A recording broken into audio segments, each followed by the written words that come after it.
It's the same way Tifnumbu and Wale Tifnumbu decided to invest in a refinery in Malta. And the one they invested in Malta has been supplying more than 60% of the imported fuel to Nigeria in the last 18 months. So if Dangote is going to stop the importation, that means Ohando, Wale Tifnumbu, and others, they would have to probably count their losses of investing in Malta, which has yielded tremendous profit for them and at greater loss to the rest of you in Nigeria. So that means they would have to shelve it. This is why I don't believe them. And that's why I'm like, I kind of wish it's true, okay, that they will patronize this your Dangote. So, but at what price? Nothing Dangote really offers is in any way helpful to Nigeria. None of his business is helpful to Nigeria. But in this one, that is, okay, if you cut down the price, cutting down the price, what does that mean? Does that mean that maybe Dangote will sell for maybe 600 naira, which is almost impossible though, right? Like, we did sell it for like 600 naira per liter. Then the marketers and others will sell it to you for maybe 700 or 750 naira per liter. But the thing here is this. From what is calculated, they said Dangote could actually sell a liter for 600 naira, but it's not. Because Dangote said a liter production of the barrel of crude oil, right? He said at the end of the day, a liter will come down to about 780 or 800 naira, let's say 800 naira per liter.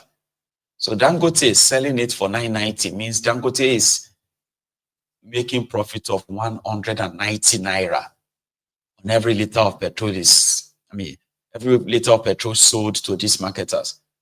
So what they are saying is that why can't Dangote just make profit of 2 naira, for example? So if he makes profit of 2 naira and starts selling his liter of petrol for, let's say, 802 naira, and the oil marketers had their own, to the point that a liter can be sold to you for maybe 900 or 950. So that may bring a little bit of succor, change, but that's not the plan. This is why I don't believe them, okay? That's why I don't believe them.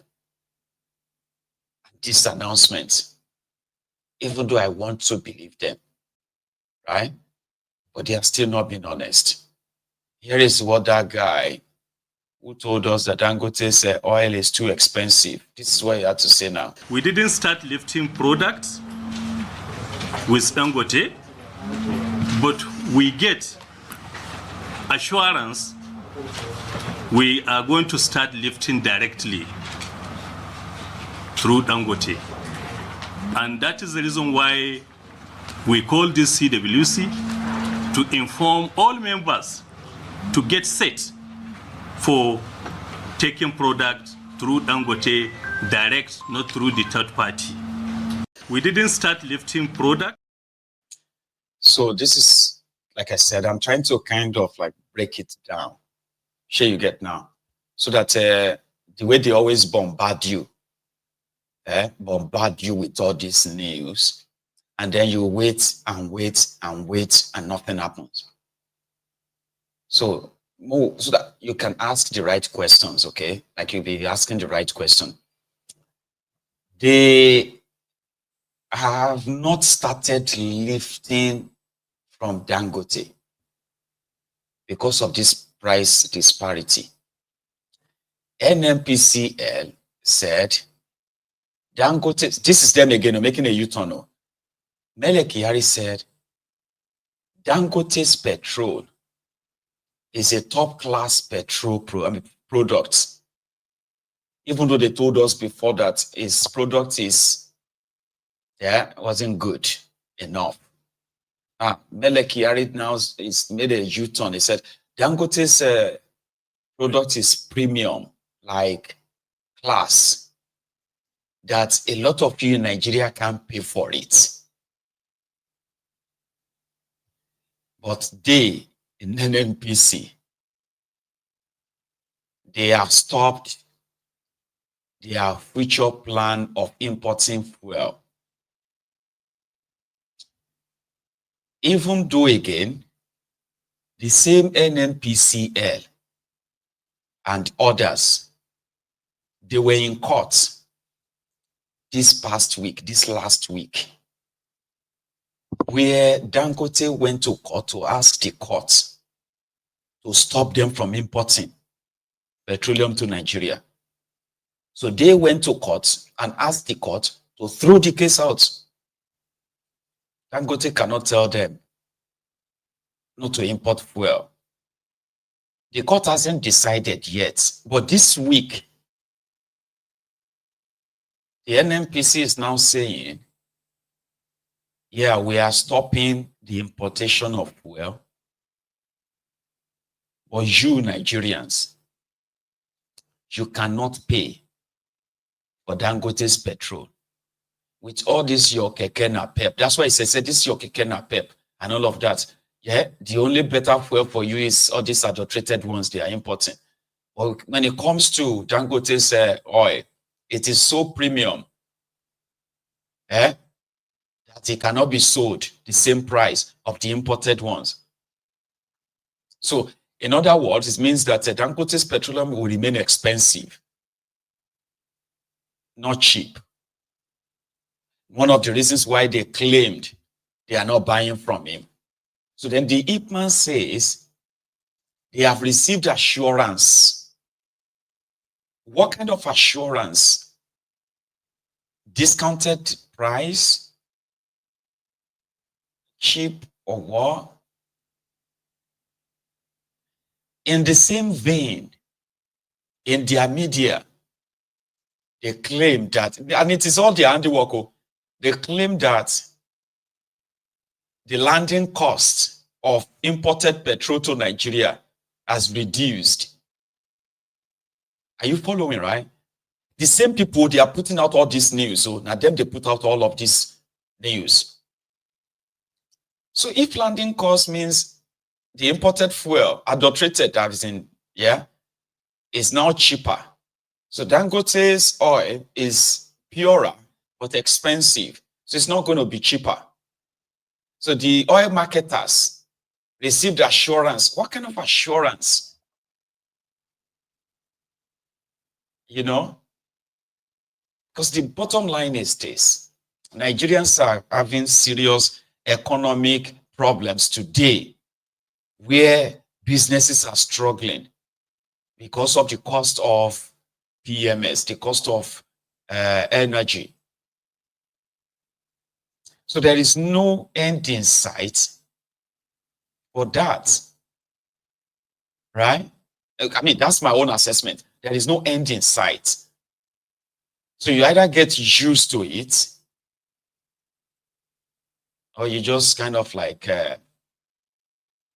pass out like that. So there is no relief or reprieve coming your way. You either get used to it or you find other means. I am not a businessman in oil, okay? But I can tell you that all this hardship that you are facing in that contraption today, right? If as poor as Nigeria has become, if you can have access to cheap energy, electricity, as well as gas, petroleum, and the rest of all this, if you can have them cheaper, it will impact greatly on your lives, your economy, and the rest of that. Where those who are in charge of this sector are not trying to kill you because they want to make so much profits from a country that's continuing to fall below poverty line. This is not helpful. It's not. There is no end in sight. That's the bottom line. there is no end in sight. So you cannot be living in a third world country and be paying the price of, you can be paying for electricity, paying for petrol, the price of water the first world countries pays. Because you see, 1,200 naira, that's like 1,200 naira. In some places, 1,700 naira per liter. If you go to the Niger Delta region, a liter of petrol there is over 1,500 naira. Is that not like $1 per liter? $1 per liter. Is that not how much you buy it in America? A gallon. How much do you buy 4 liters of what have you in the US?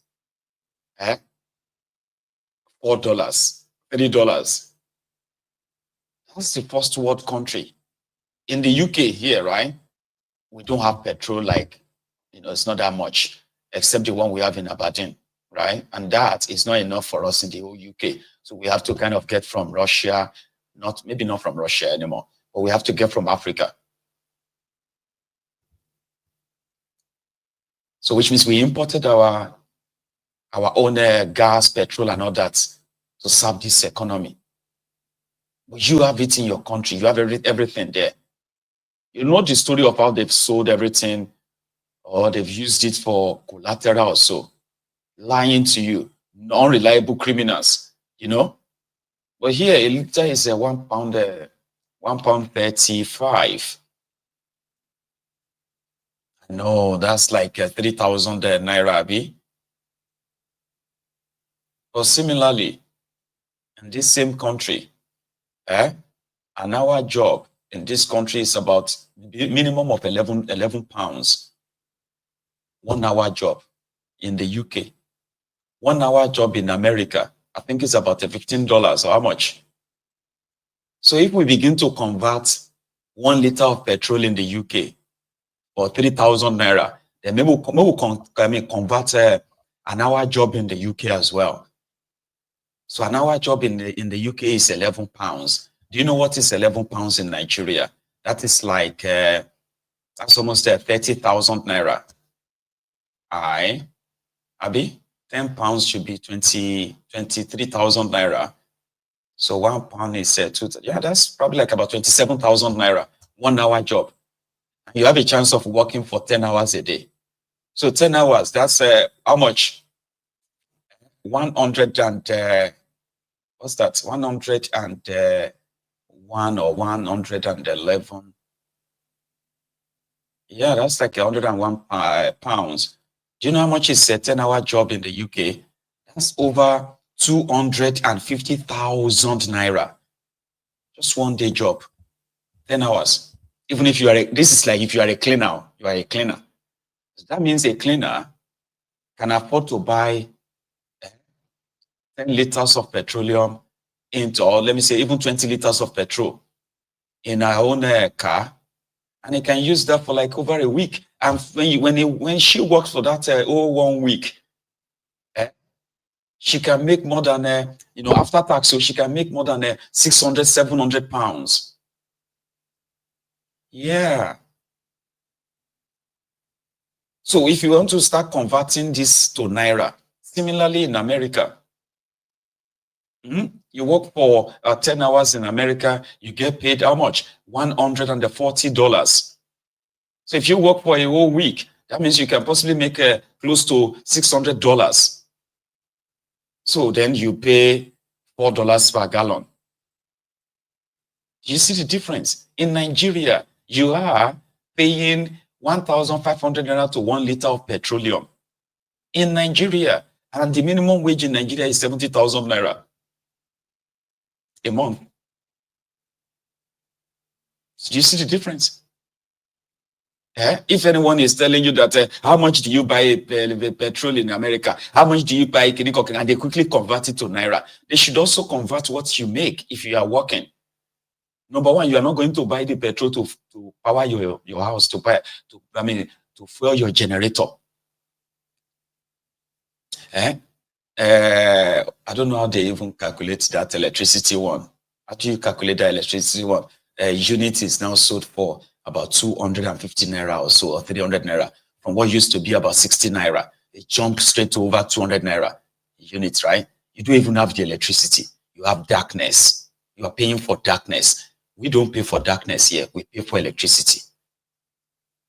Now, when you convert how much you are paying for a unit of electricity in Nigeria, it is now similar to what we are paying in the UK. Abba, you are paying first world bill in a third world country. And somebody will tell you that it is better to come on, man. Eh? So this guy has something to say about that too. Like there is no kaba in their Ipman. I want to assure you there's no issue of any cartel that is in existence, or rather even within IPMAN. IPMAN is not a cartel. It's IPMAN. We are marketers ready to serve Nigerians, and because why we were initially, you saw we were just been, trying to sit down with Dangote, like for us to have a suitable market, is that we are tired of buying our product within the middlemen. We want to buy this product directly from Dangote.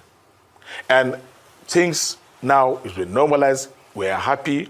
We thank Dangote for agreeing that IPMAN should go directly to him and buy this product and take it to the end users. So therefore, there's no any cartel issue. Don't even bring this issue. You understand? If there is a cartel, no. We are Nigerians. We will tell Nigerians if there's any cartel. So please, Mr. My big brother, that I want to assure you that there is no any cartel, and for us to deal with Dangote directly is the most, best way, the best way to go. And we're happy that you've agreed, and I'm happy with the synergy being built between him and our national president.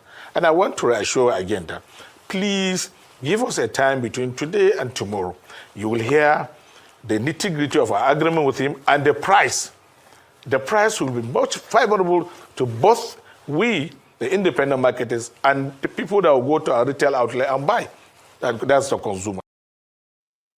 See, I'm not trying to be tribalistic here, but if it sounds tribalistic to you, well, I'm sorry I'm sorry that I am not sorry. All right. Why do you have the Northerners controlling the oil sector in Nigeria? Why? How? I know my answer. I'm just pushing it to you too. The best product from Northern Nigeria is always agricultural products, husbandry, animal husbandry, farming, and all of that stuff. That is their area of specialty. Why do you have Northerners control the oil sector in Nigeria? Like for real, they are the ones with tens of thousands of tankers. Do you know that? Like, you are supposed to have, for example, now let's say the eastern part of Nigeria, they are known and synonymous with the business of import, containers, and all of that stuff, Abi, and even manufacturing. The Igbos are known for that. Manufacturing, importing, containers this, and ship that, and you get? The North is known for all this animal husbandry, what do you call it? Farming and all of that stuff, bringing them down south most of the time. But they are also the number one in all this oil business. They are the ones who have, they are the ones who have oil rigs in Nigeria. Like when you talk, I'm not saying that others don't, because they have this sharing formula, by the way. But when it comes to this oil product, go to Apapa and them. Yeah, go to Apapa. I think that's probably one of the reasons why Dangote was able to venture into refinery business. So why? I mean, why? How come the people of Niger Delta, the origin of the crude oil, how come they are not so prominent? Like they are supposed to be the ones who are like should be prominent with anything that has to do with petroleum products in Nigeria, petroleum, AGO, which is diesel and all of that stuff. But they are not. What exactly do you think the people of Niger Delta are doing than guiding the pipelines? What else? This is an honest question. Oh. You will not see the people of Niger Delta in the oil sector in Nigeria. They are like inconsequential, like they don't even like, you know. So why is that?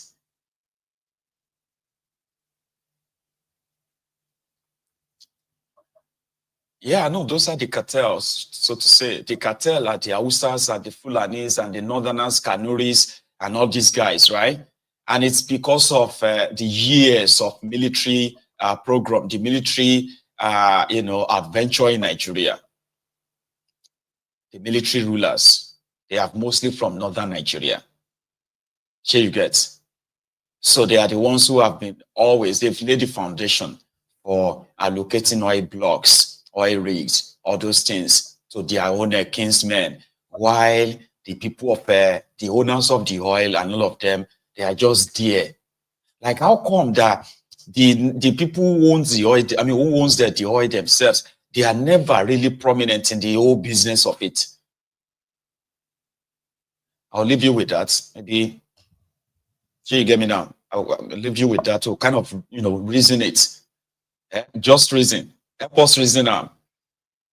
Like, I'm just curious. It's the Hausas, and the oil is so far away. The crude oil is so far away from their region. Far, far away from there.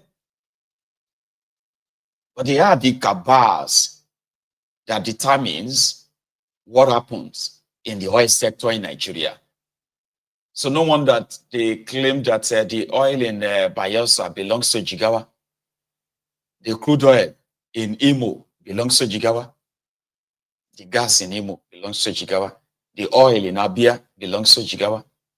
The oil in Ogun State belongs to Jigawa. The one in Lagos belongs to Jigawa. Ondo and everywhere, it belongs to Sokoto. As long as Nigeria exists, it belongs to them. But the people from these regions, right, they are just okay to be given political appointments or what? Because that's one of the things that we will first deal with whenever Nigeria breaks up or when Nigeria breaks into regional system, because it's going to happen. Either of the two is going to happen. The wealth of the land should belong to the people of that area. They should be the ones. Now, if they want to share it with others, then they can now share it with others. Not like they are there, right, facing all the environmental degradation surrounding the fact that these resources are found in their own land, okay? And they are living in objectivity of, abject poverty, so to say. Wealth redistribution. That's one of the things we must first face whenever we want to kind of discuss the breakup of this contraption. Let the Northerners go ahead and develop the resources, because all the resources in the North, the South don't even have a clue of them. No one has a clue. We just read about it. Yeah, we read about these social resources in Zamfara, that one resource in this and all of that. We don't even have a clue what happened to them. Just similarly, we don't have a clue what they are doing with our resources. We don't. No control, no oversight, no nothing. Those who are supposed to actually take this serious, they are very much comfortable being given appointments. Yeah, appointments. It's kind of crazy. In my own opinion, it's so crazy. Here you get. You are supposed to have. See, if in the case of the North, Niger Republic, the Sharia up, and then others like that. Even the Middle Beltans and all that, you will see the Hausas, the Kanuris, and all these guys, except for the Fulanis. Fulanis don't do business. They are pretty much with their cows and all that before the advent of the terrorism that they found more lucrative than rearing cows and selling them as well. So killing people, kidnapping them for ransom is more lucrative these days than rearing cows for real, right? But the Hausas, who are real business people, they go into the interiors. If they are not supplying us cows, they are supplying us, the